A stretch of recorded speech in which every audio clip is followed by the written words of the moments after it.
오늘 첫 번째 현안은 내란 전담 재판부법이 국회를 통과했다는 소식인데 장윤 선배, 네. 통과 소식 어떻게 접하셨습니까? 일단은 지금 사실 말도 많고 탈도 많았던 거고, 뭐, 위헌 시비가 있네, 아니다, 위헌 시비가 있다고 주장하는 사람들이 문제다. 그래서 오늘 이렇게 보니까 김용민 의원은 불참을 했고, 표결에. 그리고 박주민 의원은 기권을 했더라고요. 그러니까 뭐, 불만 있다, 뭐 이런 거겠죠. 근데 다만 또 법사위 간사는 그렇지만 다른 법사위원들은 또 표결에 참여도 하고, 뭐 이렇게 했던 것 같은데, 근데 중요한 것은 내란이래. 위헌의 소지를 없애는데 총력을 기울였다. 맞아요. 근데 이런 평가가 나오는 것이고요. 이렇게까지 했는데 대법원 또는 법원 행정처 등에서 위헌 시비가 있으니 이 법안이 이제 통과되면 뭐 별도의 다른 트랙을 밟겠다라는 유의 겁박, 이거는 이제 없을 것이다라는 거고요. 어제 오후 늦게까지도 그 대법원 입장이 안 나와서 어떻게 되는 건가 했더니 예규를 서울고법에서 법안이 통과되면 그에 따른 맞춰서 하겠다는 맞춰서 거죠? 예규를 네. 새로 내겠다는 것이고, 오늘 아침 출근길에 조희대 대법원장한테 기자들이 물었으나 뭐 특별하게 어떤 입장이 나오거나 하지는 않았어요. 종합을 해볼 때 필리버스터가 끝나고 통과가 됐으니 이제 그 정부로 이송을 하겠죠. 그러면 이재명 대통령이 15일 보름 안에 공포를 하면 이 법은 시행이 되는 것이고, 본격적으로 내란 전담 재판부가 설치가 되면서 이제는 그 중요한 포인트는 지금까지 특검이 기소한 사안에 대해서는 1심에서 선고가 나면 항소심, 이제 2심부터 재판부로. 지금 내란 특검 그리고 최혜병 특검 두 특검은 끝나지 않았습니까? 그래서 이제 그 경찰의 국수본으로 네. 넘겼기 때문에 국수본에서 새로 시작한 사건들에 대해서는 1심부터 내란 전담 재판부가 이 사건을 맡아서 수사를 계속하게 되는 거고요.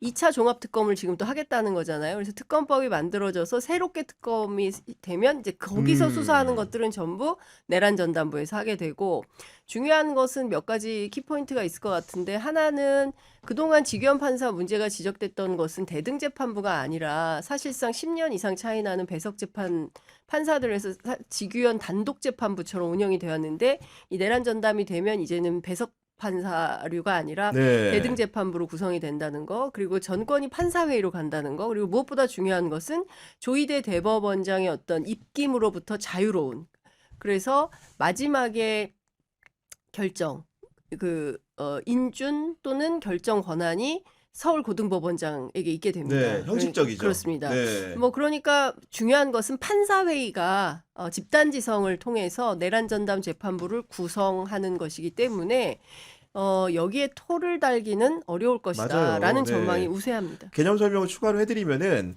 그 판사회의라는 거는 법원 조직법에 있는 겁니다. 각급 법원에서 사법행정을 자문하는 기관인데 그 법원에 속한 판사 전원이 참여하는 기구인 거예요. 네. 거기서 이제 쉽게 얘기해가지고 그 내란 전담 재판부 구성을 어떻게 하겠다 큰 상을 잡으면은 예. 사무분담위원회, 그것도 역시 판사 등으로 네. 구성이 된 것인데 거기서 구체적인 이제 디렉션을 주는 것이고, 네. 그 판사회 인준을 다시 받아가지고 이거를 형식적으로 법원장이 사인하는 형태이기 때문에 네. 굉장히 법원 안에서는 민주적인 질서가 네. 통용되는 형태의 방식이다라고 설명을 드릴 수 있을 것 같고, 아까 말씀하셨던 내란 전담 재판부는 기존의 전통적인 위계적인 재판부하고 다른 겁니다. 위계적인 재판부란 건 뭐냐면은 부장판사가 가운데 앉아 있고 양 옆에 그보다 급이 낮은 배석 판사들이 앉는 구조인데, 그 대등 재판부라는 거는 기본적으로 경력 15년 이상의 동등한 대우를 받는 부장판사들 3명이서 결정을 하기 때문에 기본적으로 굉장히 이렇게 논의 과정이라든가 이런 것들이 수평적일 수 있다. 그렇죠. 예. 수직적이지 않다. 이런 개념이지 않겠습니까? 그렇죠. 혼자 레크레이션 하듯이 못해요, 이제. 예. 왜냐하면 대등 판사들이 있기 때문에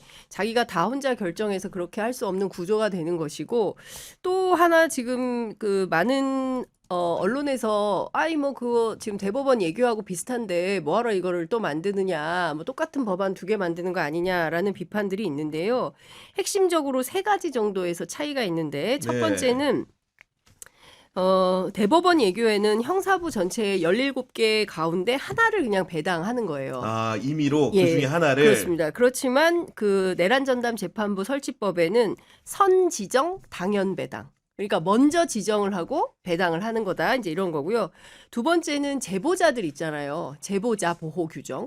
이게 없어요. 대법원 예규에는. 그런데 내란전담 재판부 설치법에는 제보자 보호에 대한 규정이 포함이 되어 있습니다. 그리고 앞서 말씀드린 대로 사무분담위원회가 결정을 하고 판사회의가 의결을 하고 해당 법원장이 그 보임을 하는데 법원장이 임의로 변경할 수가 없어요. 왜냐? 제가 어제 그제 그 사무분담위원회에서 엄청 취재를 했어요. 도대체 이게 뭐냐? 사무분담위원회가. 예, 네. 그래서 현직 판사 쭉 전화 돌려가지고 확인을 해보니까 은근히 이게 중요한 기구더라고요. 일종의 이게 뭐냐면 그 법원 안에, 그러니까 양승태 사법파동 이후에 법원 안에서 모든 것을 법원장이 좌지우지하고 인사권 휘두르고 이렇게 했는데 그렇게 하지 말고 아래로부터의 의견을 종합한 거예요. 그래서 일종의 이제 기자들로 치면 기수별로 기수별로 대표를 정해가지고 사무분담위원회를 이제 정하는데 여기는 수석부장, 부장, 뭐 평판사 쭉쭉쭉쭉 있는 거예요. 그래서 여기서 대표자들을 뽑아서 사무분담위원회를 구성을 하고 뭐 작은 지원 단위는 뭐 대여섯 명 그리고 큰 데는 인원이 되게 많겠죠. 네. 그래서 이 사람들이 일종의 대표자가 돼서 뭐 어느 부에 무슨 사건을 어떻게 배당할지 인사는 어떻게 할지 이런 것들을 다 결정을 해서 중요한 것은 여기에 권고적 효력이 있다는 거예요. 그러니까 권고적 효력이 예, 있다. 그러니까 이 사무분담위원회가 결정을 하면 법원장이 야 그거 바꿔 이게 안 된다는 거예요. 그래서 법원장의 입김으로부터 굉장히 자유로운 그런 조직이다. 그러니까 민주당이 막 고심하다가 어떤 꾀를 낸 거냐면 그래 집단 지성을 한번 믿어보자. 사법부 안의 민주주의를 믿어보자. 그렇습니다. 네. 지규현도 있지만 이진관도 있잖아. 그럼요. 네, 네. 그러면 그 법 안에 최소 300명 이상의 판사들이 있는데 다 지규현은 아니잖아. 그러면 이 사람들이 어떻게 됐든 결정을 하겠지. 이제 이런 거를 중요하게 본 것 같습니다. 근데 지금은 또 어떻게 다른 방법을 낼 수 없기 때문에 일단 법원에서도 뭐 이거 위헌이야 이렇게 즉각적으로 나오지 않고 있지 않습니까? 그러니까 이걸 가지고 빠르고 정확하게 이제 사법부도 협조해야 됩니다. 그럼요. 내란 저희가 종식에 지체할 수 없습니다. 네. 내란 종식에 적극적으로 협조하면서 내년 2월에 1심 끝내고 빠르게 항소심하고 그리고 내년 상반기 안에는 내란 종식해야 되지 않겠습니까? 아니 그런 사생활뿐만이 아니고 공적인 의사결정에서도 윤석열이 얼마나 악랄하게 했는지가 하나하나 백일하게 드러나고 있는데 어제도 윤석열 재판이 열렸고 거기에 그 계엄사령관으로 임명이 됐었던 박한수 전 육군 참모총장이 나왔는데 그분 같은 경우에도 포고령 1호 문건을 보고선 계엄법에 의해 처단한다는 게 있어 놀라서 읽어봤다. 우리 군대에서 쓰는 용어는 아닌데라고 생각했다. 이런 얘기 하는 거 아닙니까 지금? 그죠. 지금 윤석열은 지금 자기 본인이 시켰던 거 보면 계엄했을 때부터 그러니까 계엄이 뭔지도 잘 몰라요. 사실 뭐 포고령 이런 거 본인이 그 개념도 잘 모르고 뭐 이렇게 싹 밀면 다 내 말 듣겠지.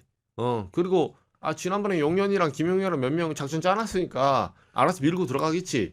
쉽게 생각한 거예요. 그러니까 결과적으로 지금도 보면 그래요. 지금도 실패했으니까 하는 소리지 본인은 성공할 줄 알았어요.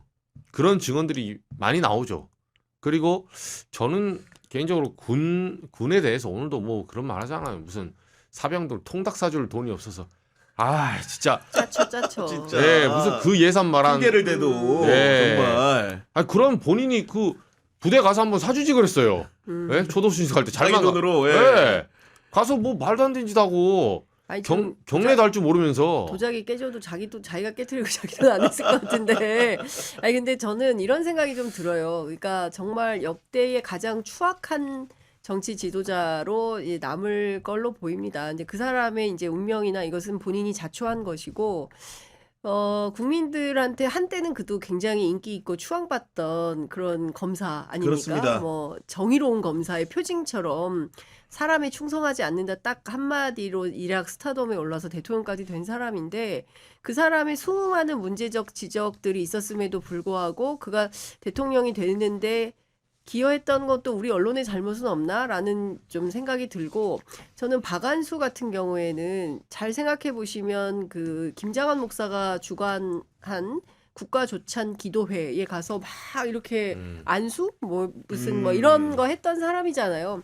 이제 와서 이렇게 얘기하는 것도 저는 박한수라는 사람도 굉장히 비겁한 네. 그 참모총장이다, 육군 참모총장이다라는 생각이 좀 들고 이게 문제라고 생각했으면 그 자리에서 이건 아니다라고 얘기를 했어야죠.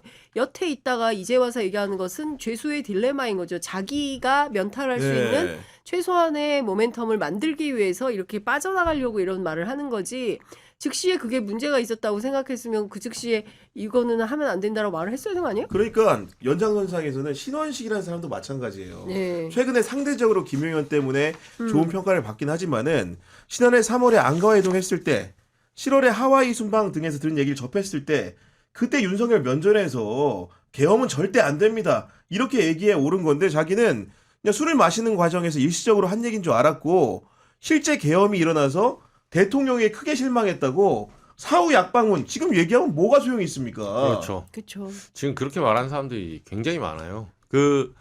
그리고 나중에 저희 다룰 거는 대표적인 사람이 조희대 대법원장이에요. 그러니까. 네, 본인은 조희대 대법원장 언플은 진짜 네, 대단해. 듣도 보도 못한 사람. 네. 나도 사실 나도 해방 전에 독립운동했어. 노독술이 그 소리 하는 거 똑같아요.